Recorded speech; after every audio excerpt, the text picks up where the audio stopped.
परमेश्वर कहते हैं कल के दिन के विषय में ढींग मत मार। आपको सुसमाचार के कार्य को कल तक नहीं टालना चाहिए।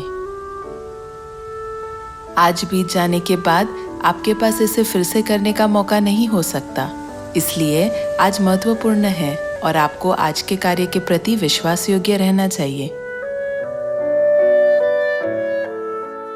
जिस तरह पश्चिम में बादल उठते हैं और लोग भीगने से बचने के लिए बारिश की तैयारी करते हैं, वैसे ही लोग संकेत देखकर तैयारी करते हैं।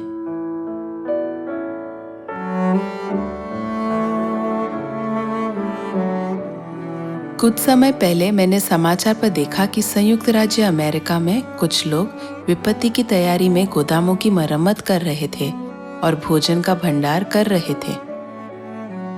भले ही यह उनकी आत्माओं का उद्धार नहीं कर सकता या अंतिम दिन तक उनकी आजीविका को बनाए नहीं रख सकता, चूंकि उन्हें भरोसा करने के लिए कुछ भी नहीं मिला, उन्होंने इस तरह की चीजें तैयार की।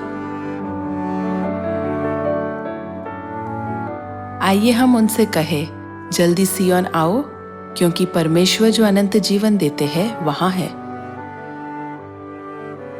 यह परमेश्वर ही थे जिन्होंने 40 वर्ष तक इजरायलियों को जंगल में खिलाया।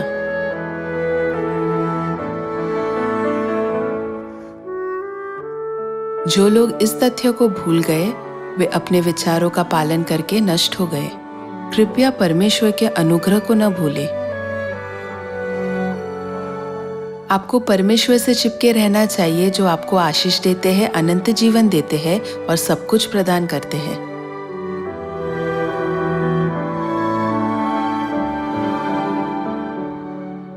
आपकी सहायता करने वाले एकमात्र परमेश्वर है।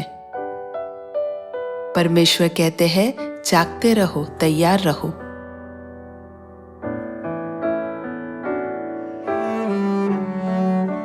जागते रहने का तरीका सिय्योन के बारे में प्रचार करना है, जो परमेश्वर की सुरक्षा का स्थान है, ताकि अचानक विपत्तियों के खिलाफ असहाय लोगों में से एक आत्मा भी बचाया जा सके। जब आप प्रचार करते हैं, तब आप तैयारी कर रहे हैं। आपके लिए नरक की सजा तय थी, लेकिन पिताजी ने आपको स्वर्ग के सुंदर राज्य में हमेशा के लिए रहने की अनुमति दी। कृपया सोचें कि आप पिताजी का ऋण कैसे चुका सकते हैं। परमेश्वर को जो सबसे अधिक प्रसन्न करता है, वह है मरती आत्माओं को पश्चाताप की ओर ले जाना और अपने प्रिय संतानों को खोजना।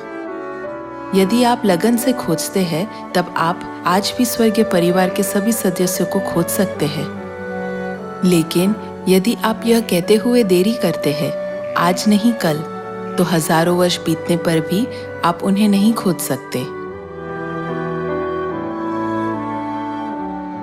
जैसे ही आप इसे महसूस करें, परमेश्वर के वचन को अभ्यास में लाना बेहतर है।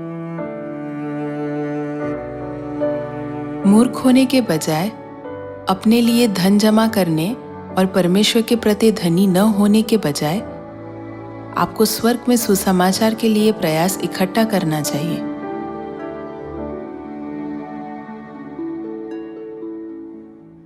यदि आप सुसमाचार के लिए परिश्रम करेंगे, तब आपको स्वर्ग में पुरस्कार मिलेगा।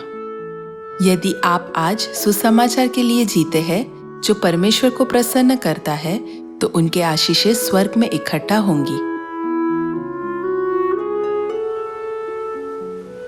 पापियों को उद्धार देने के लिए जो इस पृथ्वी पर गिरा दिए गए थे और मरने के लिए नियुक्त थे, पिताजी ने स्वयं बलिदान किया और नई वाचा के फसह के सत्य को स्थापित किया। जब आप क्रूस पर उनके बलिदान को और उनकी संतानों को फसह की रोटी और दाखमधु खाने के द्वारा जीने की अनुमति देने में परमेश्वर के अनुग्रह को महसूस करते हैं, तब आप सुसमाचार के लिए मेहनती होंगे और सोचेंगे, मैं पिताजी को प्रसन्न करने के लिए क्या कर सकता हूँ। यदि आप परमेश्वर के अनुग्रह को भूल जाते हैं, तो आप फिर से पाप करेंगे, परमेश्वर के प्रति विश्वासघाती होंगे और उदासीन रहेंगे। भले ही कई लोग आपसे उन्हें प्रचार करने की प्रतीक्षा कर रहे हो। प्रचार करना कोई बड़ी बात नहीं है। प्रचार का मतलब यह सवाल पूछना है, क्या आप हमारे स्वर्गीय परिवार के सदस्य हैं जो अलग हो गए हैं?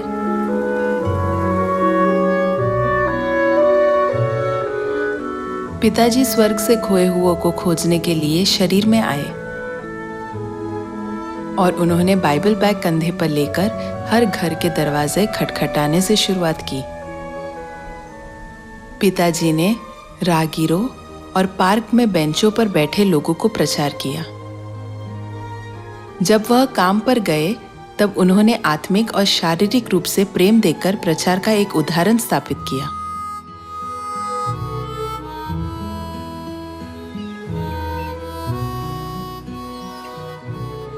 यदि मनुष्य सारे जगत को प्राप्त करे और अपने प्राण की हानि उठाए तो उसे क्या लाभ होगा?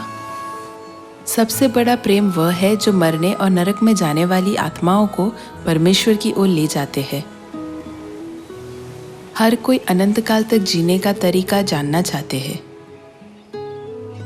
उन लोगों से दूर न हो जिन्हें बचाया जा सकता है। आपको हर किसी से आत्मविश्वास से परमेश्वर के वचन का प्रचार करना चाहिए। आपको केवल जीवन की रोटी लेनी है जिसे पिताजी ने स्पष्ट रूप से बाइबल में दर्ज किया और इसे दूसरों को देना है।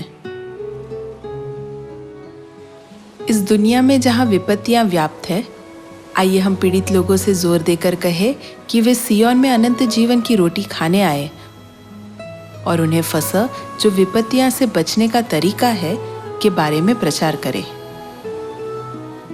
मुझे आशा है कि आप कई आत्माओं को परमेश्वर की ओर ले जाएंगे ताकि आपके नाम आकाश में तारों के समान चमक सके।